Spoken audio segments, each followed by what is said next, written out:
Love जिहाद के विरोध में तो वीएचपी पहले भी रही है, लेकिन श्रद्धा मर्डर मामले के बाद वीएचपी ने मांग तेज कर दी। अब वीएचपी के इस सवाल पर तेवर सख्त है। वीएचपी ने यहां तक कहा कि केंद्र सरकार इस पर कानून बनाने की गंभीरता से इस पर विचार करे या वीएचपी का विरोध झेलने के लिए तैयार रहे। और संयोग देखिए कि आफ्ताब के सवाल पर गुजरात चुनाव में भी लव जिहाद पर जमकर वार पलटवार चल रहा है।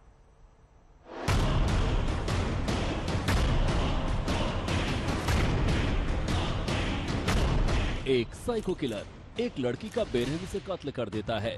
पुलिस मर्डर की पेचीदगियां सुलझाने में सिर खपा रही है, लेकिन दिल्ली की ये वारदात गुजरात चुनाव के बीच कैसे बड़ा मुद्दा बन जाता है, इसकी वानगी देखिए। अकेले दिल्ली के अंदर पिछले 2 सालों के अंदर 9 लड़कियों की हत्या हो चुकी है लव जिहाद के कारण। और जब ये घटनाएं बढ़ रही हैं तो निश्चित तौर पर इनको रोकने का दायित्व सरकार और समाज दोनों का है। 7 राज्यों में कानून बन चुका है, लेकिन राष्ट्रव्यापी समस्या है। वीएचपी मान रही है कि श्रद्धा हत्याकांड लव जिहाद का परिणाम है। आफ्ताब के बारे में कुछ दावे वीएचपी के ऐसे हैं जिनकी पुष्टि करना संभव नहीं, लेकिन बड़ी बातें ये हैं कि वीएचपी चाहती है लव जिहाद पर कानून बने। वीएचपी ने इस मसले पर कानून मंत्री से मुलाकात की है। वीएचपी ने लव जिहाद के सवाल पर कैंपेन की भी तैयारी की है। लव जिहाद पर वीएचपी का स्टैंड किसी से छिपा नहीं है, लेकिन श्रद्धा मर्डर केस से वीएचपी को वो ट्रिगर मिल गया, जिसके बाद वो केंद्र सरकार से भी टकराने की बात कर रही है। देखने वाली बात यह है कि गुजरात चुनाव में धीरे धीरे लव जिहाद वाले मुद्दे की अच्छी खासी पैठ हो गई है। आपको याद होगा, असम के मुख्यमंत्री हिमंता बिस्वा शर्मा ने सबसे पहले गुजरात के चुनाव प्रचार में लव जिहाद का मुद्दा उछाला था। लव जिहाद का खिलाफ बहुत बड़ा कानून देश में बनना चाहिए।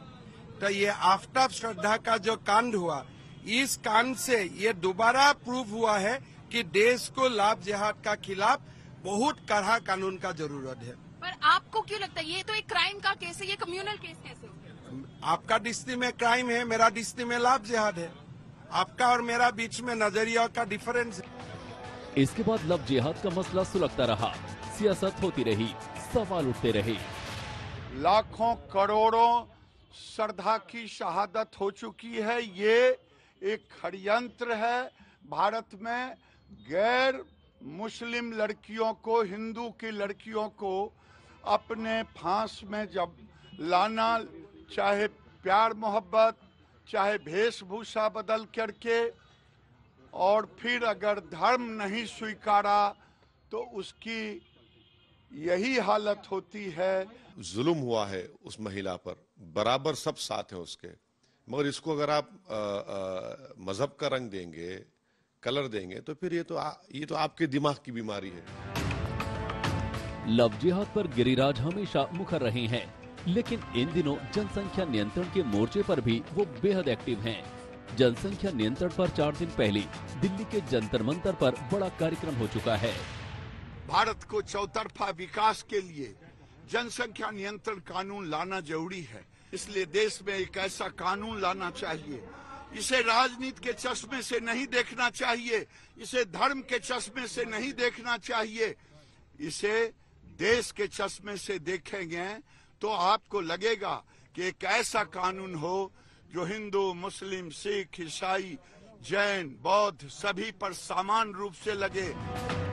अब सवाल है कि क्या समान नागरिक संहिता, लव जिहाद और जनसंख्या नियंत्रण पर सियासत क्या गुजरात में कोई गुल खिला पाएगी? बड़वानी से जैद अहमद, पटना से रोहित सिंह के साथ अमित भारद्वाज, दिल्ली आज तक।